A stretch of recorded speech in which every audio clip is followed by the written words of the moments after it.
Hello, it's your friend Dave Temple, welcoming you to another episode of The Thriller Zone. That's right, your number one thriller, mystery, and suspense fiction, film, and TV podcast in the world. Today, I have the honor of welcoming my friend Mark Gottlieb, Senior VP and Literary Agent at Trident Media Group. Mark's back for a return visit to share some super tasty insights into the world of book publishing. Now, what makes Mark an expert, you ask? Well, he's built a distinguished career representing numerous New York Times best-selling and award-winning authors at TMG, where his experience includes foreign rights and audiobook departments. As you will quickly learn, Mark has a strong track record in negotiating significant deals across various genres, and besides all those accolades, he's just a super kind and down-to-earth man who still believes in the power of story. Please welcome to the Thriller Zone, Mark Gottlieb. First of all, let me say officially so we can get this thing rolling, because I know you are a power player and I got to respect the time. Welcome back to the Thriller Zone, Mark Gottlieb. It's really good to be back, and thank you so much. We have so much to cover today. I do want to say, too, last we spoke on the show, you had not had that handsome little son, right? That's right. Yeah, Ian, he's about 6 months old now, and he's doing his teething, so we're back to very little sleep at night, but it's okay. Oh, I followed you on, I think it was Instagram. I was watching all the photographs and I'm like, there is a proud papa for sure. Yeah, we put his books together and everything, so I love reading to him. That movie Shrek was a book originally, a children's picture book. Okay. And I think the William Steig is the author and illustrator, and he Shrek was originally serialized as cartoons in the New Yorker. The children's picture book version's a little bit different. I mean, you still have like the donkey and Shrek and the knight and all of that. Sure. But there's definitely a much more of an adult tinge of humor to it, and I think the vocabulary is tough for kids, but it's hilarious. Like, I laugh out loud while reading it to him. When you first said that you said you had a book for your son, I thought you were already inking a deal with him. And I'm like, is he writing yet?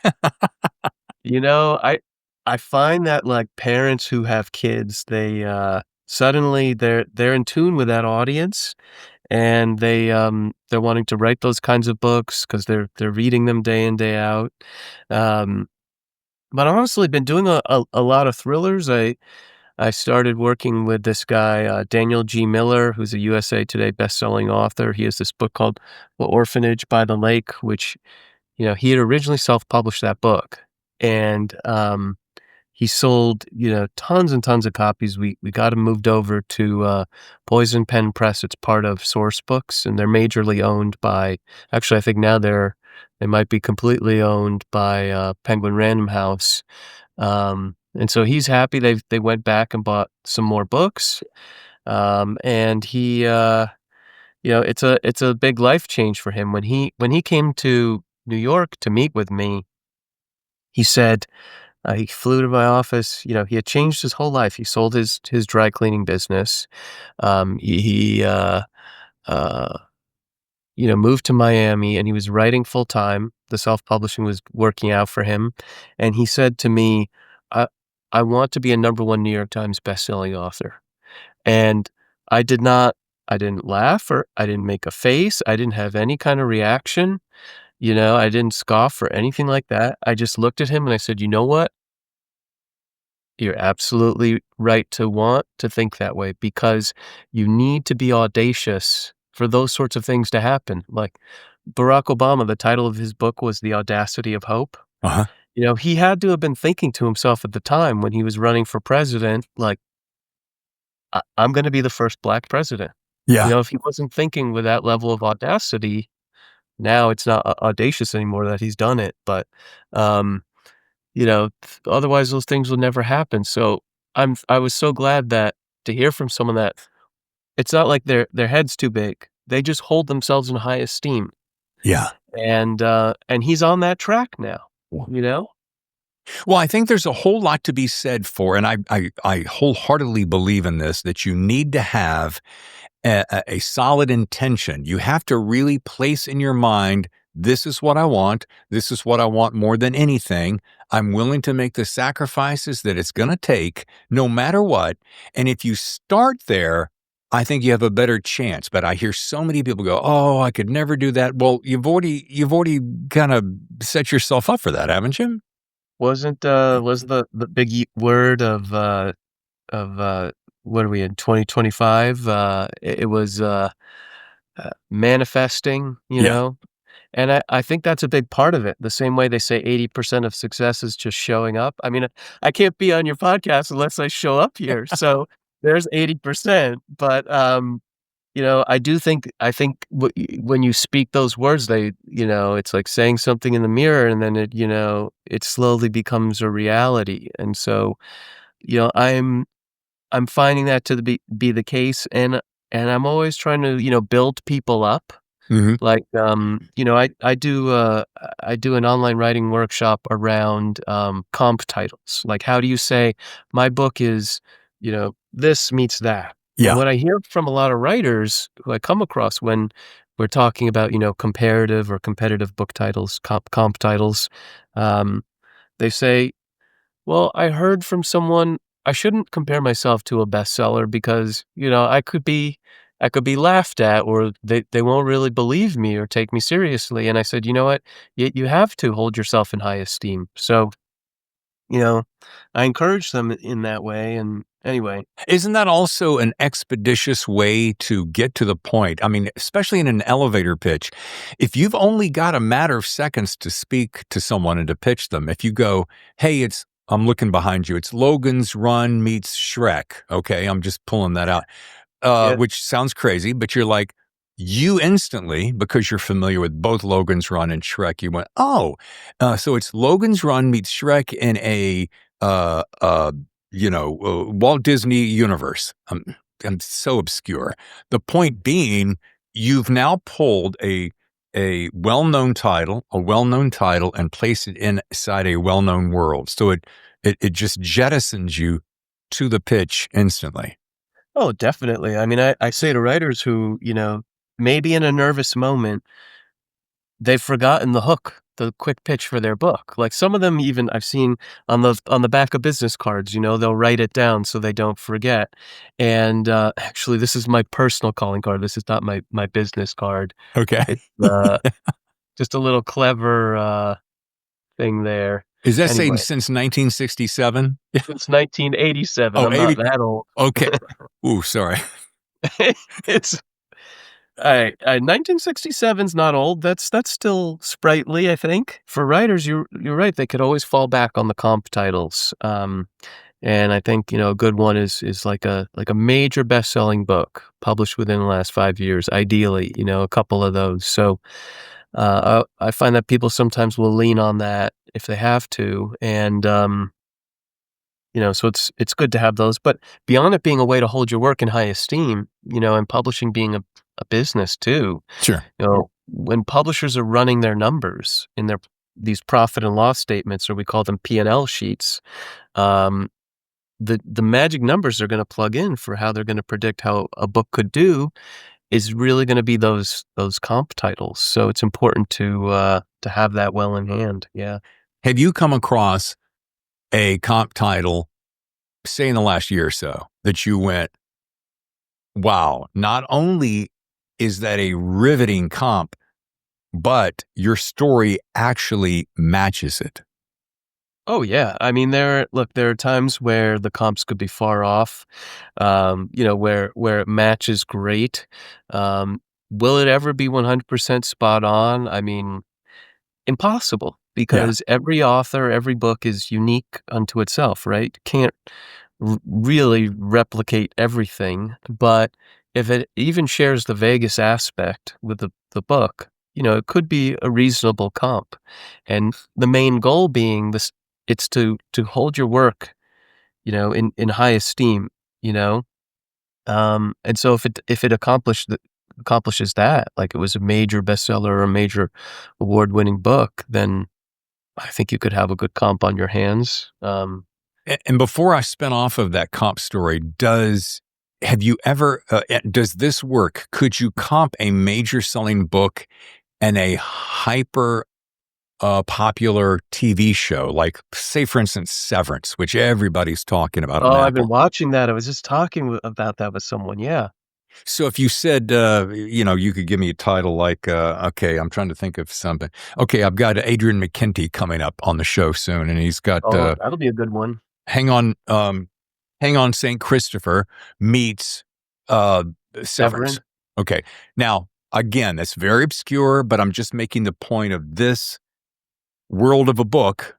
Yep. Sean Duffy in a corporate.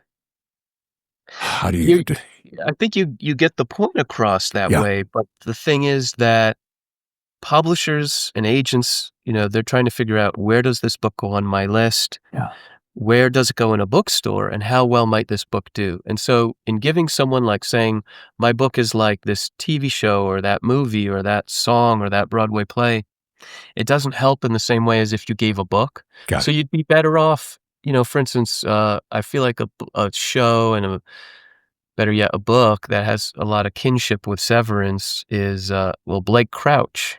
Yeah. He wrote that book, Dark Matter, and I think there were some, like, sequels or similar books that spun off of it.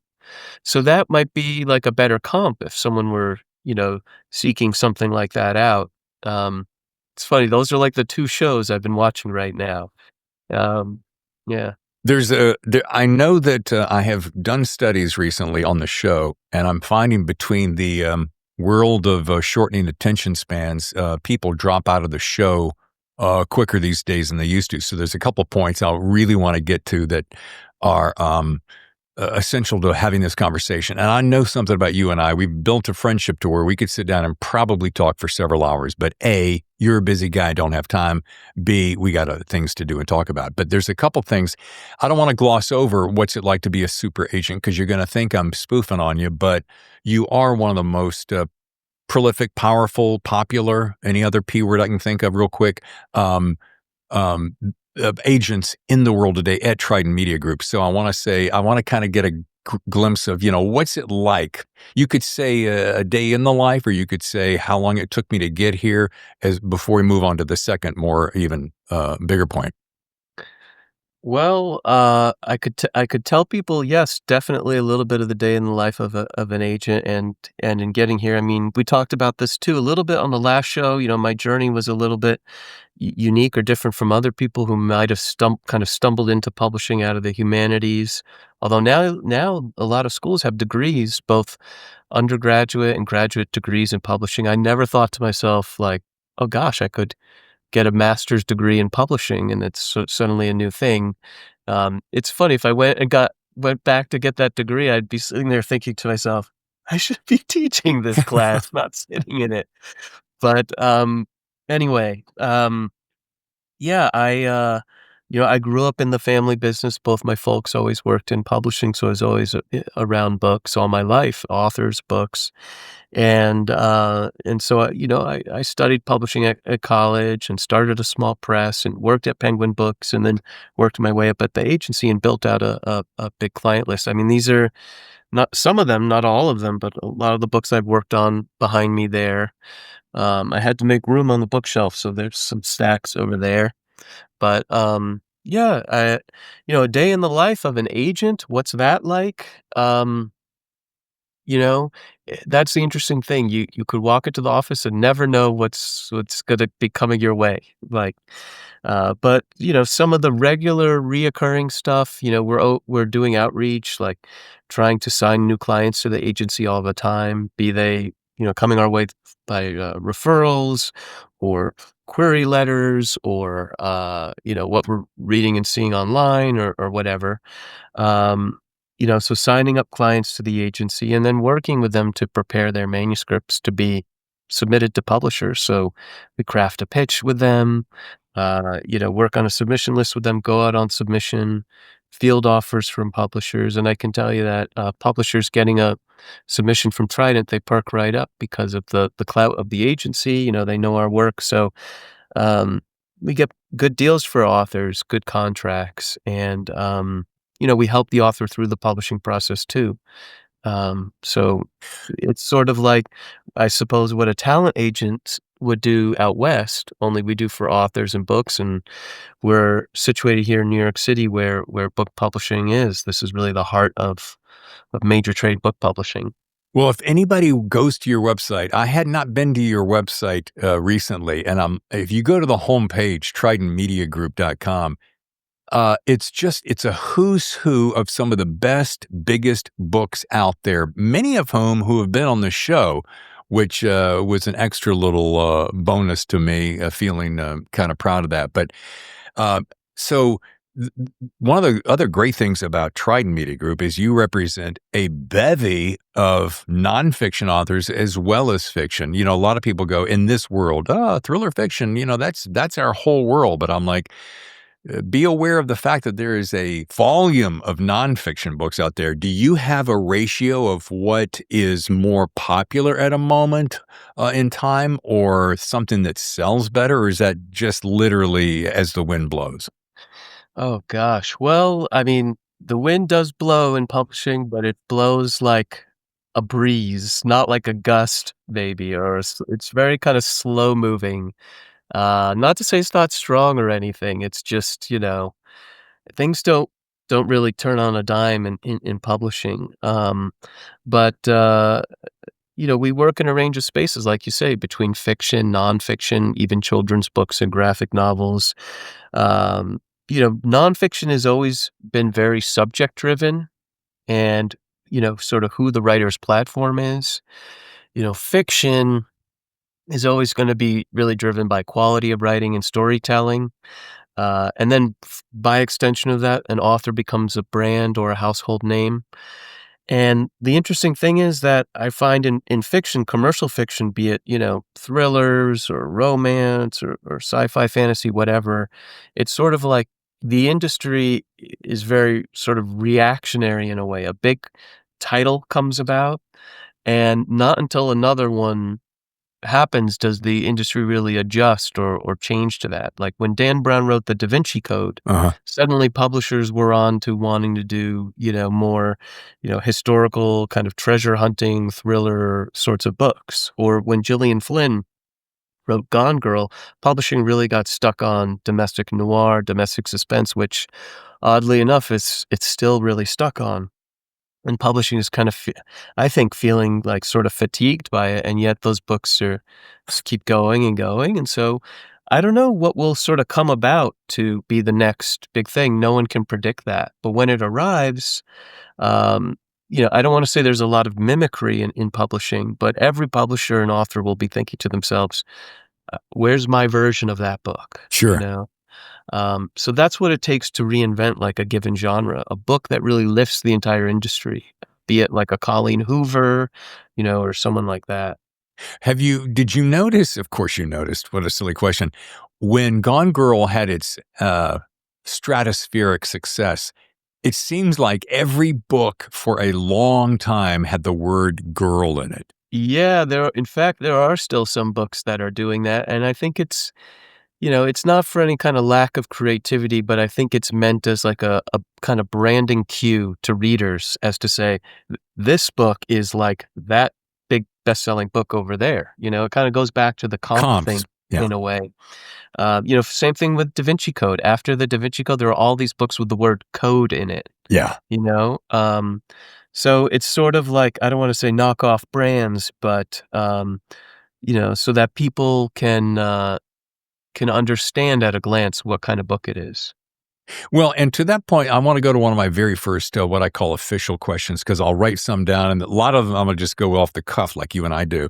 But this has to do with assessing author potential. So when evaluating, a new author comes into your office and across your desk, what specific writing qualities do you find makes you confident that they're worth the investment of your time, energy, resources for representation? Well, there are a few different things I'll look at from an author, obviously quality of writing, quality of storytelling, which is different than writing. Storytelling, I think, concerns itself more so with things like plot and stuff like that. Quality of writing is like, how well can this person write a sentence? Sure. Do they understand basic grammar? Things Yeah. like that. Um, sometimes I'll look at the author's credentials, like what's their writing experience like? What's their background in writing? Did they go and get that MFA? Have they published in literary magazines and journals? If they're a thriller writer, or mystery crime thriller writer, if they've written for Ellery Queen magazine, that's a fantastic, publication, or if they've written for The Strand magazine, stuff like that. Um, you know, uh, if they're a nonfiction author, we take their platform into consideration and other things. But basically, um, it's got to be good writing and good storytelling at the end of the day. Perfect. Yeah. And to that point, talking about the role of author platform, and I remember when I went to my first Thriller Fest, and everything was about platform. And how critical do you think it is today? And I know it's shifted over the last decade. How critical is an author's existing platform or public presence, however you want to put it, in your decision to offer representation? And what advice do you give authors looking to build that compelling, a word that my wife and I always kid that people overuse, a compelling platform?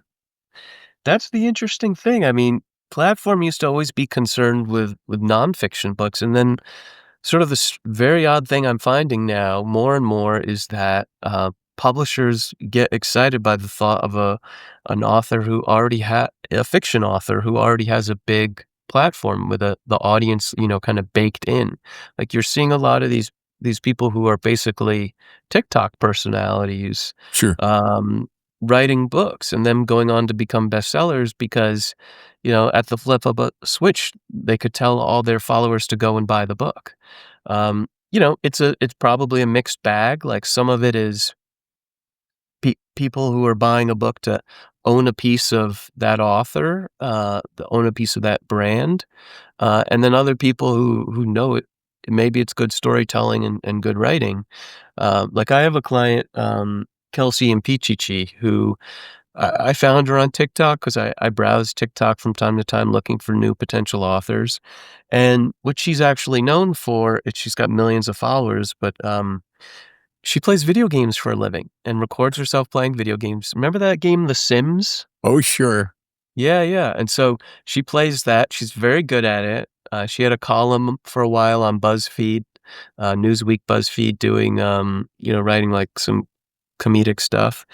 And anyway, I had reached out to her completely thinking maybe she would want to do a nonfiction book about video games. Well, turns out she was working on a romantasy book called Voice of the Ocean. And, it's kind of like a dark retelling of The Little Mermaid. Uh-huh. We sold it to a publisher. They're very excited about it. They're backing it in a big way. They've already bought like a couple books from her. They went back and bought more. So there's a little bit of that going on too, which is, I don't want to say it's volatility in the marketplace, but what's unique or different about it is it's kind of like Johnny Depp having a really big following of his own. When he stars in a movie, he's not just a recognizable face. He brings a lot of other stuff, to the table. The same way that people might make an argument that baseball players are overpaid, right? There's no salary cap on it. Right. But a baseball player, what they bring to the table is everyone in that stadium showed up to watch them play. Yeah. And the people who benefit are the people who are selling the merch and selling the food and everything in the stadium. That ecosystem exists around them and because of them. So it's different than someone who's stumbling out of an MFA program and no one's ever heard that person's name. How is that the publisher going to market an author like that? That presents its own set of challenges. So yeah, the internet is creating some interesting chaos. Sure, sure. Right. And something I've been watching lately is Substack. So Substack is a great way that someone like me, as an author, indie author, could do a series on a Substack. And if you just happen to have people who follow you who are interested in your storytelling, your audience grows. And then beyond that, if you are savvy enough and people really want you enough, then they might pay for a subscription. Either way, anything, in my opinion, is anything that gets eyeballs and engagement. That's the number one name of the game. Now, yes, the quality has to be there. Yes, the consistency has to be there. Yes, you got to have a pretty decent mind for marketing. But I think back to our very first initial conversation, if you set the intention and you really hone and practice every day, practice meaning just getting in the chair and writing, then I think that's more than half of the battle, don't you?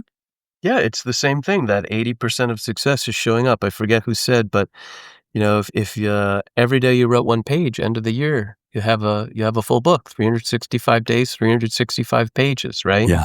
Um, the Substack thing is a very interesting thing because the internet presents all these opportunities for writers to kind of further monetize their work. There's this author I work with, Christopher Brown, who he's a Philip K. Dick Award nominee. He tends to write kind of literary, speculative thrillers.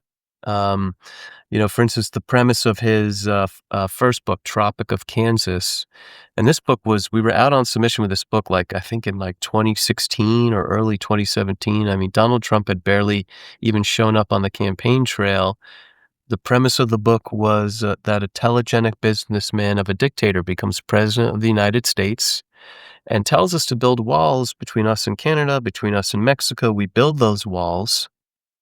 And little do we realize, the next thing we know, we're being policed by aerial drones, and those walls weren't meant to keep people out; they were meant to keep people in. And I mean, we're kind of like living this, today. I mean, it's pretty wild. Orwellian, yeah. Yeah, editors were like, "How could you have predicted this?" Said, "I just tried to imagine the scariest thing possible." And we're Anyway, living it. yeah, but he created a Substack where he was writing about nature and living in Austin, Texas. And he has a fascinating home that's been in like some Apple TV documentary and like some architectural magazines and things like that. And a lot of people in publishing and writers were following his Substack.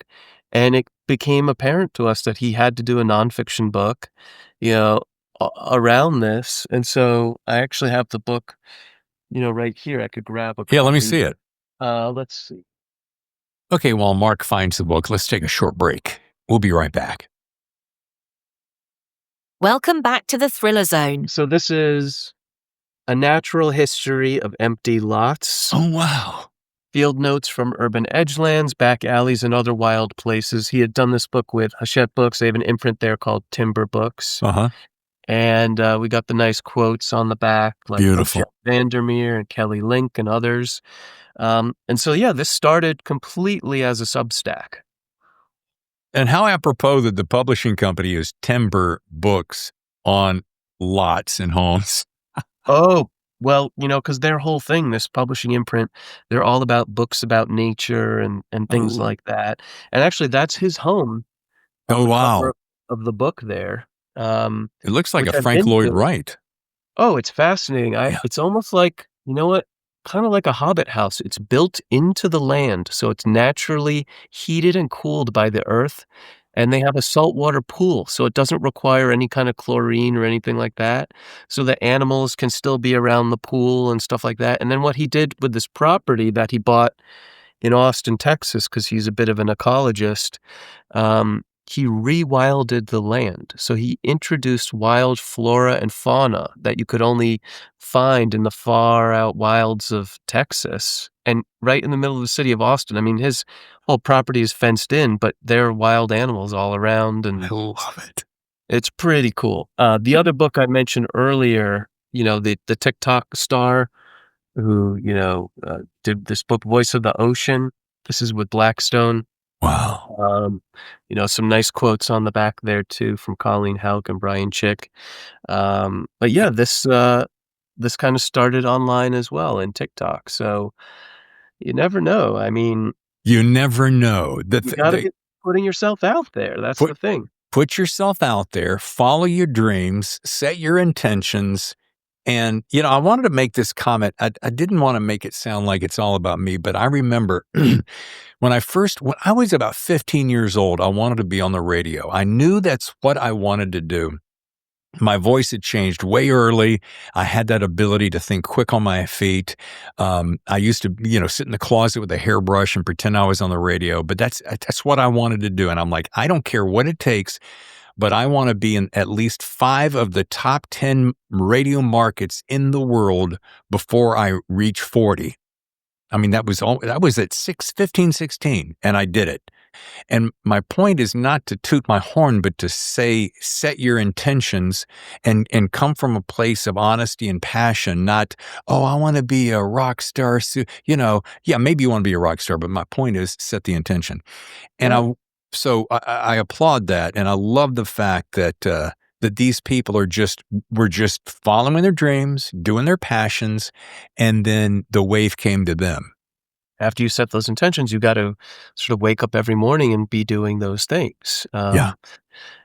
Kelsey had already fully written this book. There's a video she made online where, she talks about what it was like experiencing rejection and then finally finding like her publisher. And actually we got the quote on the front from Sherilyn Kenyon, #1 New York Times bestselling author. Wow. So yeah, she's happy about it. But I think there's also a lot more to it in terms of fiction. Like you got to know your craft, and you know, and the movements within the marketplace too.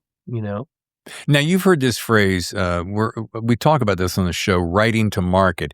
If you see something that's popular and you sit down, it may not even be your wheelhouse, but you will write to that market, knowing that you're going to spend somewhere between 6 months and probably 2 years to get that book into process.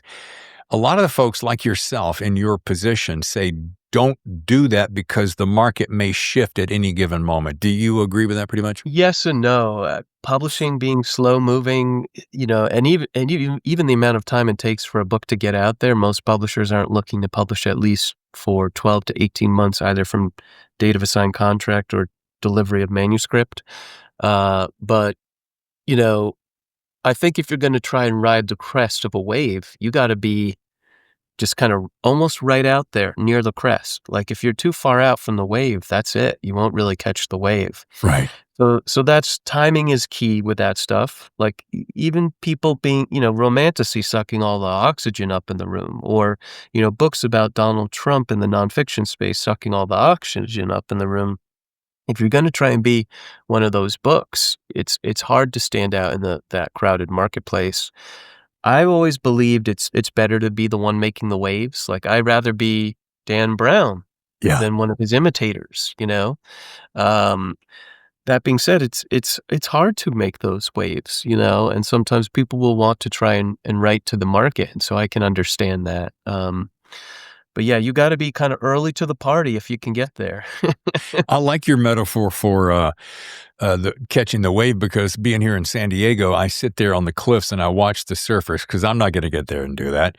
And it's so amazing to me how long they will sit and they will catch little tiny bits of it, but they know when the water is moving at such a certain way that if they time it just right, they can catch that wave. And that's always been fascinating to me. So folks, think about it as you're writing your book. Now, we mentioned something early on, and I want to make sure I cover this before we bail out of here. And it has to do with query letters, because man, you and I could spend an entire hour just on that. But my question is, what common mistakes do you think authors make in their query letters? A, B, and what components do you believe are essential to crafting those letters that truly capture your attention? Well, the funny thing about that is there's so much you could do wrong with a query letter that why suffer and toil over worrying about all the things you can do wrong when you could just focus on the things that can be done right. That's how it could be I'm a glass half full kind of guy, Sure. I try to be an optimist. And so, I mean, what I think is a good query letter is it fits all in one page, up front. Actually, if I were to read out like an imaginary query letter to you, it would be maybe something like, "Dear so-and-so, I'm seeking representation for my debut novel titled blank for readers of blank and blank." Those are those comp titles in which, and then you give a quick one-line pitch of what the book's about. And then maybe a body paragraph or two about some of the exciting plot details of the book without too many major spoilers. Then the last paragraph of the letter, basically a one-paragraph author bio, listing off relevant writing experience, writing credentials, and you thank them, close out the letter, include your contact details, and you have a perfect letter. It flows. The most important information's up front, all fits on one page. And, I think, I'm not saying it's one size fits all. Have sold a lot of books off of that kind of method, though. But I think it will free people up in a lot of ways not to have to worry about all the rest if they kind of try to approach it through a framework like that. That deserves a little golf clap because that just nailed it right. I'm gonna add that to my repertoire, golf clap. I like that. Yeah, that's I awesome. gotta get the green blazer to go with it. Hey, that's just around the corner, by the way. Right? As I close, I always ask my writers, my authors, what's your best writing advice? But for you, I'm going to sit on the fence because I want to know your best advice for aspiring thriller writers as it pertains to, and we're going to go back to the notes we made, making sure your platform is intact, that you are or are not writing to market, perhaps, that you're aware of trends and genre demands, etc. Your query letter is all buttoned up, and kind of putting all that into one big heap. What's that best advice you could offer? Honestly, yeah, I think, for authors writing in the thriller space, which is actually a very competitive marketplace, obviously, like I said before, great writing, great storytelling, that goes without saying. But I think you've got to be attuned to the craft of writing within a genre and the needs of the marketplace. Like you mentioned Thriller Fest, and that being a great event. And actually, it's right here in New York City, so it's in the heart of book publishing. And there's some other good thriller-related events all over the country. Someone said to me, as mystery crime thriller writers, if they have one choice, it should be VoucherCon, because it's great for networking, and that event moves all over the country, each year. I hear there's Left Coast Crime and other ones, but those are great events. And I feel like the audience will come, but you have to also just have a vision for the future. Like that guy he came to my office and he was imagining his future self. Or I think Michael Jordan did the same thing. He would kind of project a vision of himself, like, dunking the ball or whatever it was he was going to do. So I think that's really important. If you don't have the platform, at least be conceiving of one, you know, all these steps toward these goals. Man, that is so good. See, Mark, you're a fount of Yeah. knowledge and wisdom. Well, and you've got the voice for this show. I wish I had a radio voice. That would be pretty cool, you know? Yeah, I might have the voice, but you got the smarts, and you're sitting in the big office in the big chair in the Big Apple. So how you doing?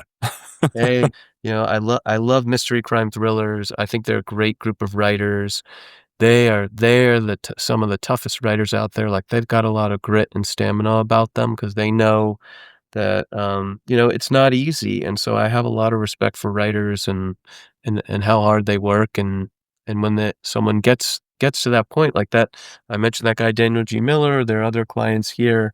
I'm very happy for them. That's the best feeling in the world, cheering someone on toward the finish line and all that. Yeah, you have such a wonderful job and an opportunity to, going back to your glass half full, to be able to lift the spirits of writers who are truly talented and to be able to sit there and applaud them and push them forward. What a great place to be. I'm sitting here thinking about you're going to drop somewhere in the 220, 221, 222, whatever it takes of the show. And I think back, June will mark 4 years this podcast has been going. And I think of all the hundreds of authors I've spoken to, the hundreds of books that I've read, and a few things I have learned. And I want to see how it bounces off with you. Like if somebody just said, hey, come speak in front of a group, this is what I'd say. You can tell often by the first chapter, nowadays by the first page, and more often than not by the first paragraph when somebody really knows what they're doing. And I can name off right now 5 books I've read just since we turned into the new year that I thought, I look at, maybe I judge a book by its cover a little bit too much, or I read some of the blurb and I'm like, whatever. But I can tell you, when I get to that one paragraph, I'm like, you've got me so pulled in that I cannot not double negative, not turn that page to keep going. And 9 times out of 10, you got me hooked. Oh, yeah. I mean, James Patterson's a great example of that. I mean, his books are like potato chips, you know, and every page, every paragraph, sentence, and word within them, like they're written to be, just addictive brain candy. And, but even if you read the classics, like when I first picked up Crime and Punishment by Dostoevsky, same thing. In reading the first paragraph, you're like, you're in the hands of a master. Like it's incredible. So, it's so cool. And, yeah. James Congratulations too, I want to say. I should have started with that. 4 years and all the writers you've had on the show and the books, you've read to familiarize yourself with them and their work. That's an incredible achievement. So congratulations again. Well, thank you. And I'll tell you, you can tell the difference between when you can really absorb the book and then throw it and engage in a conversation back to the author versus when you're flying through it. But I remember James kicked off our 8th season in January on the show here, which was a huge honor because he's the guy who he lit the fire in me where between he and Michael Crichton, I'm like, I can do this. I can be a writer. It's going to take a while, but I can do it. And I said this to him, and it was funny to watch him go, yeah, fanboy. But he said, the key is, I think he quoted Elmore Leonard, cut out the stuff nobody wants to read. And the other thing is just be concise. Tell me the story. Don't get so wrapped up in the floral diatribes and the voluminous backstory. Just tell me the story that's happening. And when you hear that and you absorb it and you really take it to heart, you go, there's the magic. Yeah, he's great at outlining things like that. You mentioned Jim. I'll show you just one more thing here. Let me grab it from my shelf. Grab it. Okay, let's see. Is it here, or I might even have it in this bag? Take your time. So that author I mentioned before, Daniel G. Miller, who came to my office, he said, I want to be, a #1 New York Times bestselling author. Look who gave him a quote on the top of the book there. Bam. I don't know how often, James Patterson really gives out blurbs or quotes like that. So when we got a quote from Jim, we were like, we got to put that right on the top front cover, at the top of the cover. That's a selling blurb right there. So, and the fact that it's one word, irresistible, says volumes. Yeah, look at that. Now, before we go, because I got to drill down on this. I was going to let it go, but I really want to drill down on this because I've read some diatribes recently about people who go, why do we spend so much time worried about blurbs? And I found myself listening to the angel and the devil on my shoulders, it really matters because if I pick it up and I go, James Patterson liked it, it must say something. The devil, yeah, but how often do those actually come from the author, or are they bought, or are they, reductive from somewhere, another conversation? So I remember there was definitely some back and forth online about it. There's someone in publishing who is young and new, and wants, I think, to be a bit like of an iconoclast, you could say. And that, to their credit, they have some good ideas. They're an interesting person. They got where they are for a reason. But there's a reason why people do outreach for blurbs. If you get a blurb from Stephen King or James Patterson, that's a big selling blurb. But if you're laboriously doing it and you're getting blurbs from, names that might not help as much, then I can see why that would eat up time. So basically, the short of it is, there was a publisher, them being Simon & Schuster, who suddenly made an announcement, we're not going to require you to do outreach for blurbs anymore. And an author, a thriller author, I think it may have been Rebecca Mackay or someone, spoke out saying, now, wait a minute, I work really hard to get blurbs. I give blurbs and it's an important part of what we do. There's some use in it.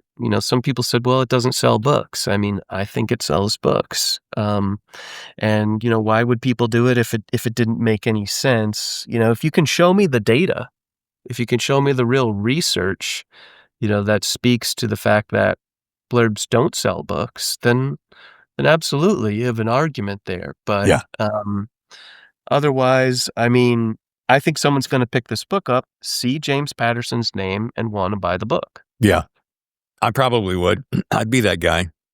I got to send you a copy then. After this, send me your address. I'll mail you a copy. Okay. I am sorry that we did not yet again. I'm embarrassed about this because I told you on our last conversation that I really wanted to do the London Book Fair with you because I'm like, of anybody who's going to be there, I wanted to hang there with you. A good one, right? Fun town. I'm going to put it on my calendar for next year. That is my hope. That is my dream because it's, yes, there are a lot of fairs here in the States, but that one particular, I remember you saying specifically, boy, that is one to attend. Yeah, a lot of international publishers converge there. Same with the Frankfurt Book Fair. There's some in the U.S. that are pretty good. Like I checked out AWP and I loved that event. This past year it was in Los Angeles, which is, I think, a great town for that because you get an interesting cross-section of people there. Probably, if I had to guess, there were a lot of film and TV, like media kind of people converging with book publishing people, Yeah. Well, Mark, thank you so much for the gift of your time. It's always just a genuine pleasure to hang out with you. Likewise, this is fun. And congrats again. It's wonderful. Thank you. Now, how would you like a sneak peek into next week's guest to the Thriller Zone? I'll give you 2 guesses in the form of 2 names, a first and a last. Sean Duffy. Okay, that's the lead character's name, but the New York Times bestselling author behind that character is Adrian McKenty, someone I have been trying to get on this podcast for a very long time. So join us next week when I sit down with the guy who's coming off 2 back-to-back bestsellers with The Chain and The Island. Now, last thing before I go, would you consider doing your pal here a favor and dropping me a line at thethrillerzone.com? Just let me know if you're liking the show, what you're liking most about the show, and whether you'd like to continue hearing more of this podcast. It won't take but 2 minutes, but it'll mean a whole lot.